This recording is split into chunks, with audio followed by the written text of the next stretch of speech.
Okay, in this video, I'm going to try and give you everything in one shot here, what a titration is, how it works, and how you do the calculations.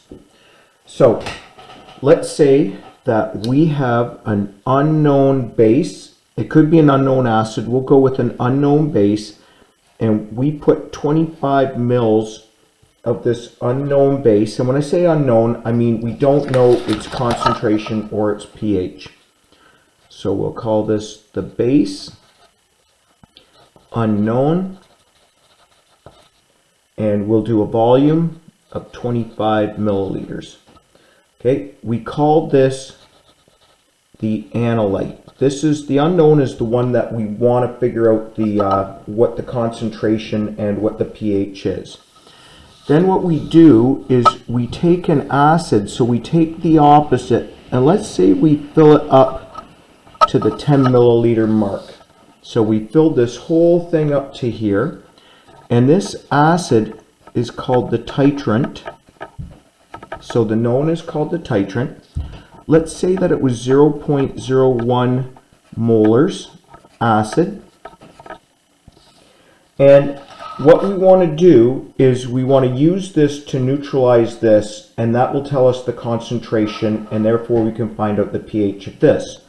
Well, the next thing we need to do, excuse my lack of art skills here, no laughing, is we put in an indicator, 5 drops of that indicator, and that will change color when the acid has neutralized the base.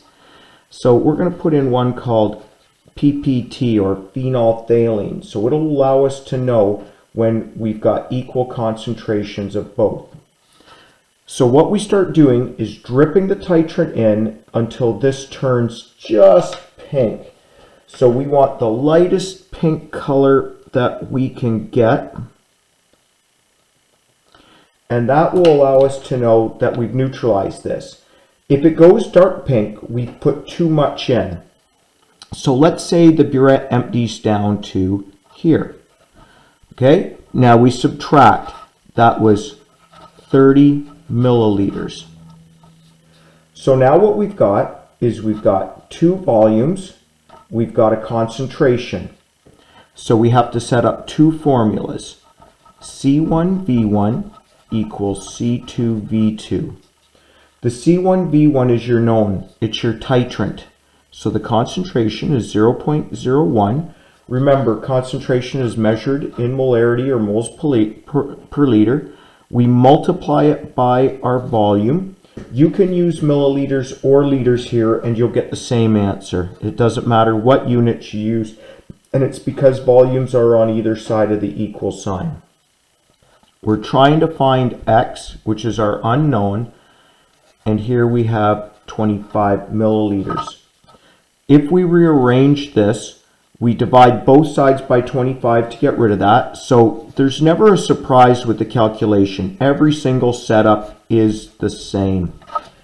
Okay, now I'm going to have to do some math here.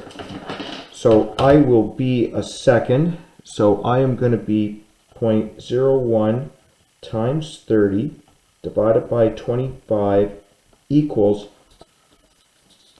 X equals 0.012. Now, if you want to find the pH of this unknown base, all you do is put this concentration in this formula.